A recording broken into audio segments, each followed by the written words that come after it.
بسم اللہ الرحمن الرحیم۔ السلام علیکم ورحمۃ اللہ وبرکاتہ۔ میں ہوں آپ کا فیملی فزیشین ڈاکٹر محمد آصف یونس۔ آج ہم ڈسکس کریں گے کہ ویکسین کیسے کام کرتی ہے۔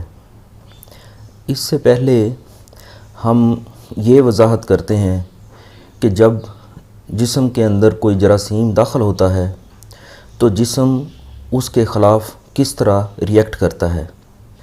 جب کوئی جراثیم، چاہے وہ بیکٹیریا ہو یا وائرس ہو، ہمارے جسم میں داخل ہوتا ہے تو وہ ملٹیپلائی ہونا شروع ہو جاتا ہے، 1 سے 2، 2 سے 4، 4 سے 8 اور اس طرح سینکڑوں، ہزاروں، لاکھوں بلکہ اس سے بھی زیادہ تعداد میں وہ ملٹیپلائی ہوتا ہے اور جسم کو بیمار کر دیتا ہے۔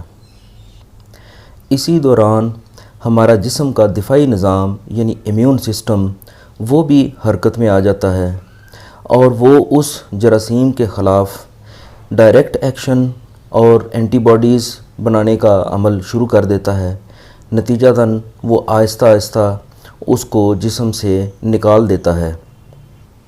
لیکن امیون سسٹم کے اس ایکشن کے ہونے تک جراثیم اپنا کام کر چکا ہوتا ہے، جسم کو بیمار کر کے اور جسم کو مختلف قسم کے عوارض میں مبتلا کر چکا ہوتا ہے۔ اب ہم آتے ہیں کہ ویکسین ہمیں اس بیماری سے کس طرح سے بچاتی ہے۔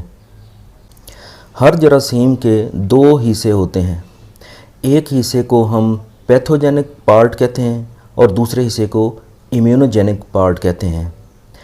پیتھوجینک پارٹ کسی بھی جراثیم کا وہ حصہ ہوتا ہے جو بیماری کاز کرتا ہے، جس کی وجہ سے جسم بیمار ہوتا ہے، اور امیونوجینک پارٹ کسی بھی جراثیم کا وہ حصہ ہوتا ہے جس سے ہمارا امیون سسٹم خبردار ہوتا ہے، یعنی وہ اس بیماری کے خلاف امیونٹی بناتا ہے۔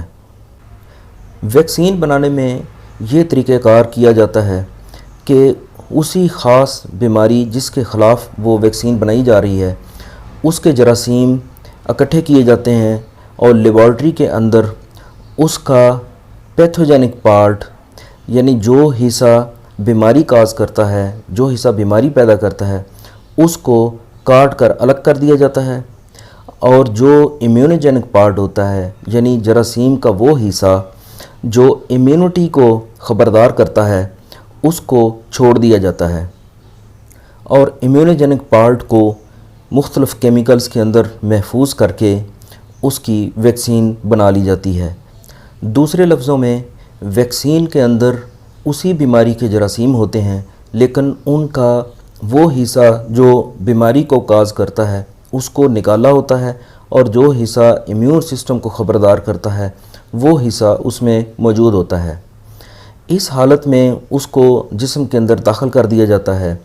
ہمارا امیون سسٹم یہی سمجھتا ہے کہ اسی بیماری کے جراثیم جسم میں داخل ہو گئے ہیں، وہ اسی طرح سے ریئیکٹ کرتا ہے جیسے بیماری کی حالت میں ریئیکٹ کرتا ہے، اس کے خلاف اینٹی باڈیز بناتا ہے، اس کو جسم سے نکالنے کی کوشش کرتا ہے، اور مصنوعی طور پر ہمارا امیون سسٹم اس بیماری کے خلاف تیار ہو جاتا ہے۔ اب اگر وہی بیماری پیدا کرنے والا اصلی جراثیم اگر جسم میں داخل ہوتا ہے تو اس کے خلاف امیونٹی پہلے سے تیار ہوتی ہے، اس کو پہلے سے ہی معلوم ہوتا ہے کہ یہ جراثیم اس بیماری کو کاز کرے گا، اس کی اینٹی باڈیز اس کو ملٹیپلائی ہونے سے پہلے ہی ختم کر کے جسم سے نکال دیتی ہیں۔ ویکسین بنانے کے بہت سارے اور بھی ٹیکنیکل اسپیکٹس ہیں، لیکن اس ویڈیو میں عام فہم زبان میں ویکسینیشن کا میکانزم آف ایکشن بتایا گیا ہے۔